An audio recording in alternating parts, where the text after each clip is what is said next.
NH57 पे पुरवारी toll के पास जो DM मधेपुरा की गाड़ी से एक्सीडेंट हुआ था, उसके बारे में आज एक PC हम लोगों ने बुलाया है, क्योंकि हम लोग देख रहे थे, हम लोगों ने देखा है कि कुछ मीडिया जो है लगातार इसमें भ्रामक तथ्य प्रिंट कर रहे हैं और पब्लिश कर रहे हैं।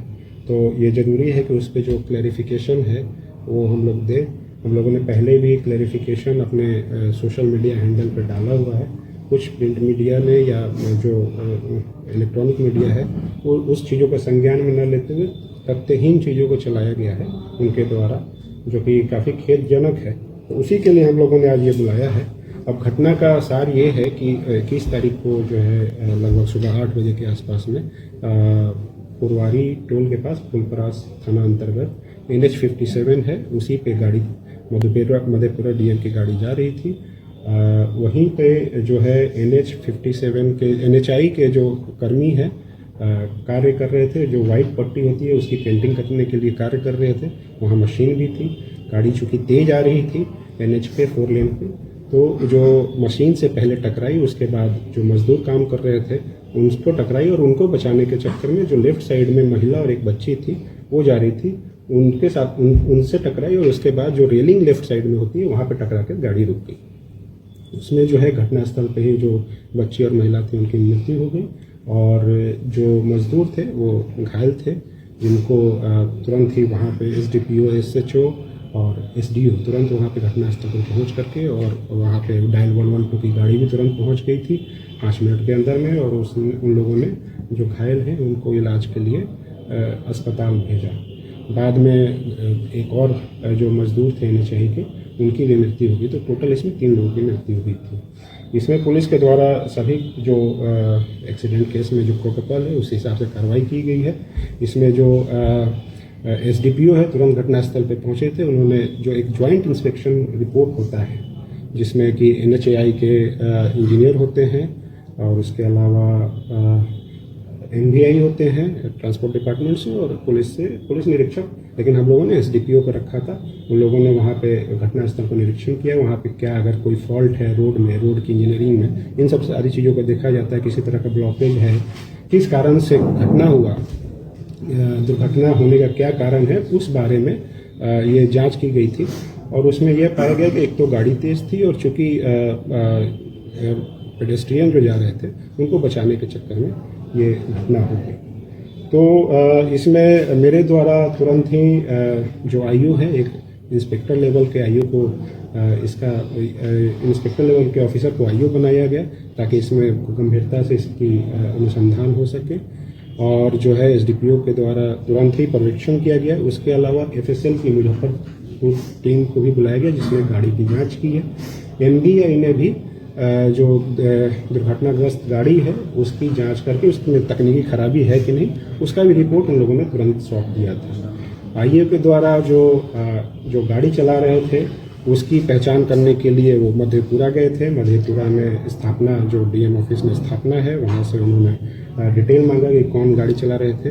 जो डिटेल मिल गया DM ऑफिस से, स्थापना ऑफिस से, तो वहाँ से फिर उन्होंने IO ने जो है जो ड्राइवर है उसको वहाँ पे 41A के तहत CRPC 41A के तहत नोटिस इशू किया, और ताकि वो उसमें नोटिस में ये होता है कि जो अभियुक्त होते हैं वो थाना पे अपीयर होके, और अब चूँकि अनुसंधान में सहयोग करते हैं तो उस पर हम लोग आगे की कार्रवाई करते हैं उनके हिसाब से।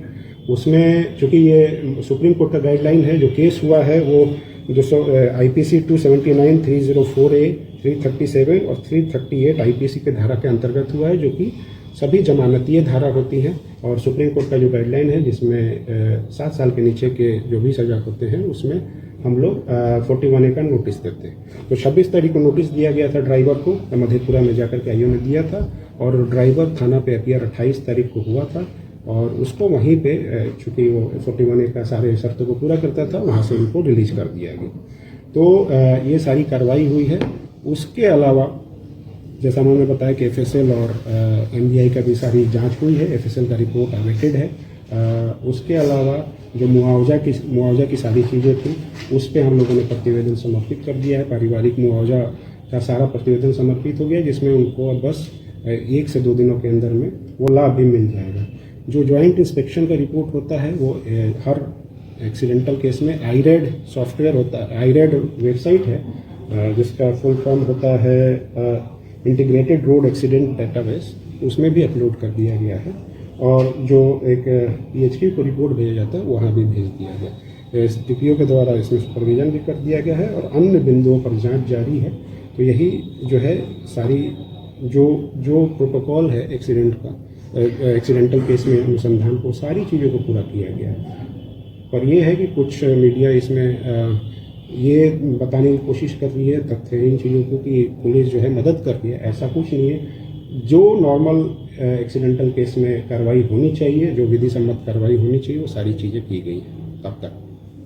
गाड़ी पता जैसा पहले कहा जा रहा था गाड़ी में तकनीक खराबी थी, नहीं, MBI रिपोर्ट है, उसमें किसी तरह का तकनीकी खराबी नहीं पाया गया। और दूसरा कि DM मधेपुरा ने एक NHAI को पत्र भी लिखा है क्या कि उनकी गलती है NHAI की, मजदूर उस पे काम कर रहे थे। ये सारा अनुसंधान का, जैसा मैंने बोला कि सारी अनुसंधान की विषय वस्तु है जिस पर हम लोग अभी अनुसंधान कर रहे हैं।